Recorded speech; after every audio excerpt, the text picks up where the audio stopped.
గిరిజన ప్రాంతాల బ్రతుకులు మారడం లేదు. సౌకర్యాల కల్పనలో నేటికి పాలకులు, అధికారులు స్పందించలేకపోతున్నారు.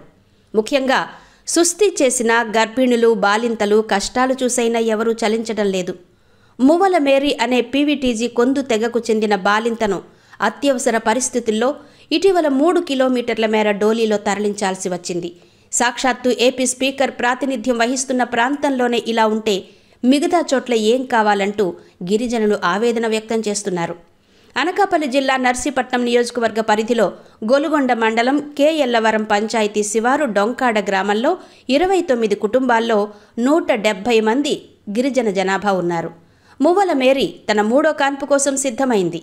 పురిటి నొప్పులు రావడంతో అంబులెన్స్కు ఫోన్ చేయగా రోడ్డు సౌకర్యం లేని కారణంగా తాము రాలేమని నిర్వాహకులు చెప్పేశారు.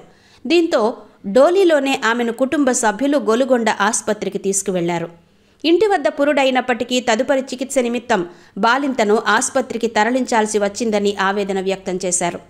ఏడాది వ్యవధిలో ఈ ప్రాంతంలో ఇలా తాంబలి జ్యోతి, లక్ష్మీ తాంబలి సీత తదితరులు కూడా నరకం చూశారని అక్కడి వారు గుర్తు చేశారు. కరక R&B రోడ్డు నుంచి డొంకాడ వరకు PR శాఖ రోడ్డు ఏర్పాటు నిమిత్తం నిధులు మంజూరు చేసినా అటవీ అనుమతులు లేవంటూ అధికారులు ఇప్పటికీ పనులు మొదలు పెట్టలేదు.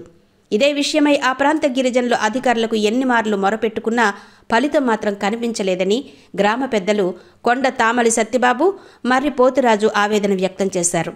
వారం రోజుల్లో రోడ్డు పనులు మొదలు పెట్టకపోతే కలెక్టర్ కార్యాలయం వద్ద ఆదివాసీలంతా డోలీలతో ఆందోళన నిర్వహిస్తారని ఆంధ్రప్రదేశ్ గిరిజన సంఘం 5వ షెడ్యూల్ సాధన కమిటీ జిల్లా గౌరవ అధ్యక్షులు కె గోవిందరావు ఈ సందర్భంగా ఒక ప్రకటనలో హెచ్చరించారు.